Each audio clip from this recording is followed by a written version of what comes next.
ഓം അമൃതേശ്വര്यै നമ.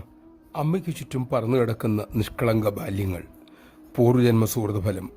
പക്ഷേ അവർ തനിക്ക് ചുറ്റും കറങ്ങുന്നതിനേക്കാൾ അമ്മ ആഗ്രഹിക്കുന്ന അവരുടെ പഠന കാര്യങ്ങളാണ്. സമയം വരുന്ന കുഞ്ഞിനോട് അമ്മ ചോദിക്കും, അവധിയാണോ നിനക്കെന്ന്? ഇന്ന് ക്ലാസ്സില്ലേ? കുട്ടികൾ നന്നായി പഠിക്കുന്നതും നല്ല മാർക്ക് വാങ്ങുന്നതുമാണ് അമ്മയ്ക്ക് ഏറ്റവും ഇഷ്ടം. ചില കുട്ടികൾ നന്നായി പഠിച്ച് ഉന്നതമായ മാർക്കും വാങ്ങി അത് അമ്മയ്ക്ക് സമർപ്പിക്കുന്നതും കാണാം. അപ്പോൾ അമ്മയുടെ മുഖത്ത് വിടരുന്ന ആനന്ദം കാണേണ്ടത് തന്നെ. ഒരിക്കൽ ഒരു വിദ്യാർത്ഥിയോട് അമ്മ സാധനയെക്കുറിച്ച് പറയവേ അരുളി, നിന്റെ സാധന പഠനമാണെന്ന് ഓർക്കുക. നമഃശിവായ. സ്വധർമ്മം അത് ഏതായാലും നന്നായി നിറവേറ്റുകയാണ് ഏറ്റവും ഉത്തമമായ സാധന.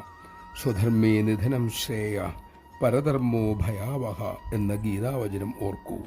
സ്വധർമാചരണത്തിലുള്ള ശക്തി അമ്മ നമുക്ക് നൽകട്ടെ. നമുക്കതിനായി പ്രാർത്ഥിക്കാം.